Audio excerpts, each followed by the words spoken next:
Olá! Este é o canal Resumo de Livros Libertários. Vamos mergulhar num clássico, A Lei, do pensador francês Frédéric Bastiat. Recebemos esse material e, bom, vamos explorar juntos as ideias principais dele aqui. Só para a gente se situar, né, A Lei saiu em 1850, lá na França. Um momento bem quente. A Segunda República tinha acabado de começar em 48, mesmo ano do Manifesto Comunista do Marx, aliás. Então, ideias socialistas estavam, assim, fervilhando na Europa. E aí chega o Bastiat com uma visão bem direta sobre o papel do Estado, da lei nesse cenário todo. A nossa missão hoje é, destilar o que o Bastiat diz só neste ensaio, A Lei. Qual a função real da lei para ele, como ela pode, digamos, descambar e o que acontece quando isso rola. Vamos abrir essa caixa. Para começar, Bastiat parte de uma base que ele acha essencial para a vida humana: individualidade, liberdade e propriedade.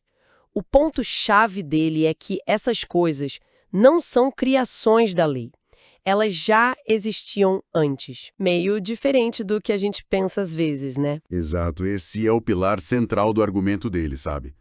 Para Bastiat, a vida, a liberdade, quer dizer, nossas faculdades para desenvolver a vida e a propriedade, os frutos do nosso trabalho, são, digamos, dons divinos ou fatos naturais mesmo. Precedem qualquer lei humana. A lei, então, surge, ou pelo menos deveria surgir, né, como uma consequência disso. Seria a organização coletiva do direito que cada um já tem de se defender, de proteger esses 3 pontos. A lei como, um guarda-costas coletivo. Uhum. Então, a função número 1, a função legítima da lei na visão pura do Bastiat, seria só garantir a justiça? Impedir que um invada a vida, a liberdade ou a propriedade do outro? Precisamente. Ele usa a expressão justiça organizada. Um governo que se baseasse só nisso seria, na visão dele, muito simples, econômico, sabe? Justo e estável. Porque o Estado ficaria só na segurança e as pessoas teriam que assumir a responsabilidade total pelas suas vidas, sem culpar o governo por, sei lá, uma enchente ou depender dele para ter sucesso. Seria uma relação bem mínima, focada em proteger. Parece uma visão bem minimalista mesmo do Estado. Mas o próprio Bastiat parece saber que isso é o ideal, né? Ele logo diz que a lei quase nunca fica só nisso. E aí a coisa começa a esquentar na análise dele. Como a lei vira o contrário do que devia ser. Pois é, ele faz um diagnóstico, né? Diz que a lei é muitas vezes pervertida, desviada da função de proteger direitos para virar um instrumento que viola esses direitos. E ele aponta 2 causas principais para isso acontecer. Uma é o que ele chama de egoísmo estúpido, que é, a tendência humana de querer viver às custas dos outros se for mais fácil que trabalhar, né? E a outra, que talvez seja mais sutil, é a falsa filantropia. Aquela ideia, talvez até bem intencionada, mas que para ele é um desastre, de usar a força da lei para impor um modelo de bem-estar, de caridade, de educação, de moralidade para todo mundo. E essa perversão da lei leva a um conceito que é muito, muito central em Bastiat, a tal da expoliação legal. O que ele quer dizer com essa expressão? É forte. Ele tenta definir expoliação de um jeito quase científico, sabe? É qualquer transferência de riqueza, de propriedade, de quem produziu para quem não produziu, sem o consentimento de quem produziu e sem compensação. A expoliação legal é o crime comum, o roubo. Já a expoliação legal, aí é que está o pulo do gato. Acontece quando a própria lei é usada para fazer essa transferência forçada. O teste dele é bem direto, na verdade. Ele diz assim: a lei comete expoliação quando ela autoriza ou manda fazer algo para beneficiar um grupo e prejudicar outro, que seria crime se um de nós fizesse por conta própria. Sacou? Ah, entendi a lógica. Quer dizer, se eu não posso pegar dinheiro do meu vizinho à força para bancar meus projetos, a lei também não deveria poder fazer isso no meu nome ou no nome de um grupo. E quais seriam exemplos práticos disso, seguindo essa linha? Aplicando a lógica do Bastiat, ele se pagia coisas como tarifas protecionistas, sabe? Que deixam tudo mais caro para todo mundo só para ajudar uma indústria específica. Ou subsídios diretos para certos setores, pagos com imposto de todo mundo. A própria ideia de imposto progressivo usado para redistribuir renda compulsoriamente.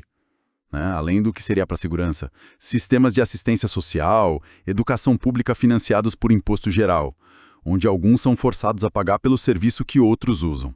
Ou leis que garantem direito ao trabalho, direito ao lucro. Isso implicaria que o Estado tem que arranjar isso para alguns, geralmente custando caro para outros, né? Contribuintes, consumidores. Ele viu o socialismo da época dele como, tipo, a sistematização dessa prática toda. Em todos esses casos, na lógica dele, a lei está sendo usada para tirar de A, o consumidor, o pagador de imposto geral, para dar para B, a indústria protegida, o setor subsidiado, quem recebe o benefício, algo que B não conseguiria tirar de A diretamente, sem cometer uma injustiça. Que a lei sendo usada para expoliar. Isso parece ter um potencial bem destrutivo, né? Bastiat deve ter previsto consequências sérias para a sociedade, imagino. Ele achava gravíssimas, sim, e interligadas. A primeira, talvez a mais profunda, é que isso bagunça o senso de justiça na cabeça das pessoas. Quando a lei mesma faz a expoliação, a linha entre certo e errado fica turva. O que é legal acaba sendo visto como legítimo, mesmo que seja injusto na raiz. Ele até comenta que instituições como escravidão ou monopólios acabam tendo defensores até entre quem sofre com elas, só porque virou lei. A consciência moral fica meio anestesiada. Nossa. E a segunda consequência? A segunda é uma politização exagerada e conflituosa da vida. Se a lei vira um instrumento para ganhar ou perder, para tirar de uns e dar para outros, aí, meu amigo, controlar quem faz a lei vira o jogo principal. Todas as classes sociais entram numa briga sem fim pelo poder político, seja para se defender da expoliação, seja para participar dela. Isso transforma a política num campo de batalha, sabe? Gerando instabilidade, ressentimento, revolta. Ele até usa o exemplo dos Estados Unidos na época dele. Apesar de terem leis mais restritas que na Europa, os dois grandes problemas que ameaçavam o país eram justamente a escravidão e as tarifas protecionistas. Ambos, na visão dele, exemplos claros de expoliação legalizada. Faz todo sentido essa ligação com o clima da época dele, né? Tanta agitação. E fica claro que Bastiat não alivia para certos pensadores e legisladores, hein? De jeito nenhum. Ele ataca de frente o que ele via como uma tradição de pensamento meio arrogante, que vinha lá da antiguidade clássica e estava muito forte no socialismo do século XIX. É aquela ideia de que a humanidade é tipo uma massa passiva, sabe? Barro na mão do oleiro, esperando ser moldada por grandes homens, legisladores, filósofos, fundadores de nações. Ele vai citando nomes, Bossuet, Fénelon, Montesquieu, Rousseau, e chega nos contemporâneos dele, tipo Saint-Just, Robespierre, Louis Blanc, mostrando como todos eles, de um jeito ou de outro, se colocam ou colocam o legislador ideal como o jardineiro que tem que podar a árvore e a sociedade do jeito que ele quer. Essa presunção de que o planejador sabe mais sobre a felicidade dos outros do que as próprias pessoas. É forte isso. Exato. Bastiat ironiza muito essa postura. Ele faz uma pergunta retórica que é demolidora. Ele diz, olha, se os seres humanos em geral são tão ignorantes, tão cheios de vícios, tão propensos ao erro, como esses organizadores dizem, para justificar a intervenção deles, de onde viria a sabedoria e a virtude infalível desses mesmos organizadores, que também são humanos? Qual a mágica? Que direito eles teriam de impor seus planos sociais para todo mundo usando a força da lei? Aí ele lembra de exemplos extremos, né? Tipo Robespierre usando o terror para impor a virtude cívica, ou Saint-Just dizendo que o legislador tem que fazer dos homens o que ele quer que eles sejam. Provas dessa mentalidade que ele achava perigosíssima. Diante dessa crítica toda à lei pervertida e a essa mentalidade de engenharia social, qual é a saída para o Bastiat em A Lei? Onde ele vê a solução? A solução, para Bastiat, é bem clara, tem nome: liberdade. Ele argumenta que a tendência natural dos povos, quando tem um mínimo de espaço, é sempre lutar por mais liberdade. Liberdade de consciência, de expressão, de se associar, de trabalhar, de trocar. Liberdade, no sentido que ele usa, é poder usar todas as suas faculdades individuais, desde que não prejudique os outros, né, que não viole o direito alheio. A função da lei, portanto, deveria ser só garantir essa esfera de liberdade para todo mundo, agir como um escudo contra a injustiça. Fazendo isso, a lei naturalmente destruiria todo tipo de despotismo, inclusive aquele que usa a própria capa da lei. E como ficam aquelas ideias de fraternidade, solidariedade, que eram tão importantes nos debates da época, principalmente para os socialistas que ele criticava? Bastiat simplesmente ignora isso? Ele não ignora os ideais, não, mas ele é inflexível quanto a impor isso pela lei. Tem até uma história famosa que ele conta, um debate com o Lamartine, que era um político e poeta influente. O Lamartine teria dito algo tipo: "Sua doutrina liberal é só metade do meu programa. Você parou na liberdade, eu vou até a fraternidade." E o Bastiat respondeu na lata: "E a segunda metade do seu programa vai destruir a primeira." A lógica dele é: a fraternidade, para ser de verdade, para ser virtuosa, tem que ser voluntária. Tem que nascer da consciência, da escolha de cada um. Tentar impor a fraternidade legal, usando a força do Estado e a expoliação para forçar a solidariedade, isso necessariamente viola a liberdade e a justiça. Acaba corrompendo a própria ideia de fraternidade. Então ele rejeita a caridade forçada, a organização social imposta, mas defende muito a associação livre, a ajuda mútua voluntária, a fraternidade que surge naturalmente num ambiente de liberdade e responsabilidade. Entendi. Então, para colocar isso em prática, o caminho seria o Estado e a lei dariam um passo bem grande para trás, né? Focar numa missão mais restrita. Exatamente.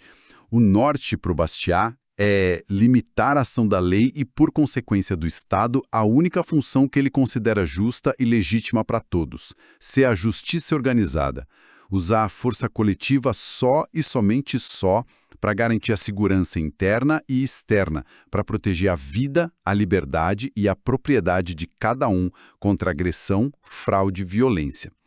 No momento em que o Estado passa dessa linha, tentando dar emprego direto, bem-estar, educação para todo mundo, moralidade, igualdade de resultado, ele assume, na visão do Bastiat, tarefas que ele não consegue cumprir de forma justa e sustentável.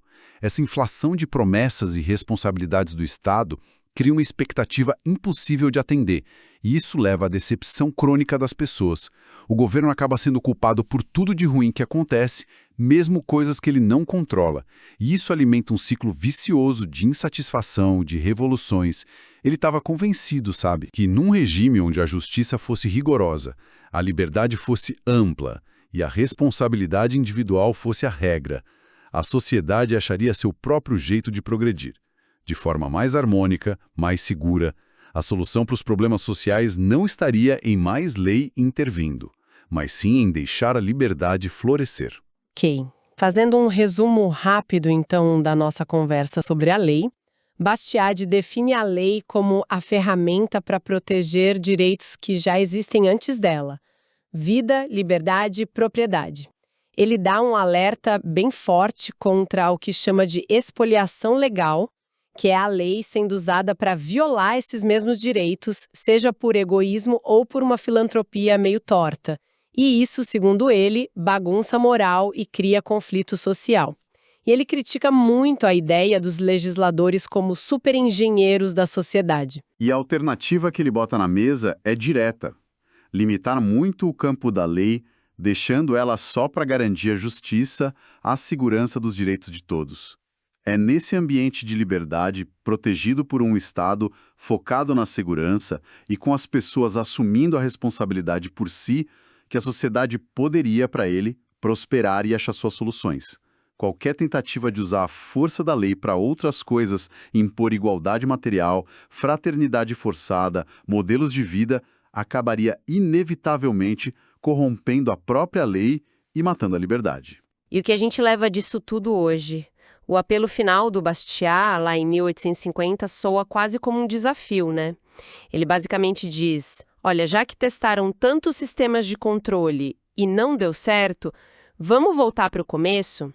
Vamos rejeitar esses sistemas impostos e finalmente colocar a liberdade à prova. Liberdade que é um ato de fé em Deus e na sua obra, a natureza humana. É uma colocação forte, sem dúvida. E deixa a gente com uma pergunta para pensar, né? Bastiat escreveu isso num contexto bem específico, mais de 170 anos atrás. Se a gente pensar em toda a complexidade que os estados, as leis, as demandas sociais ganharam desde então, será que esse conceito central dele, de espoliação legal, a lei como possível ferramenta de transferência injusta de recursos, ainda serve? Ainda oferece uma lente útil para a gente analisar as tensões que a gente vive hoje entre liberdade individual, busca por justiça social e as 1001 funções que os governos modernos assumiram? Fica aí para a gente refletir. Obrigado por ouvir até o final. Curta e compartilhe. Para mais informações, acesse o site www.catuaba.net.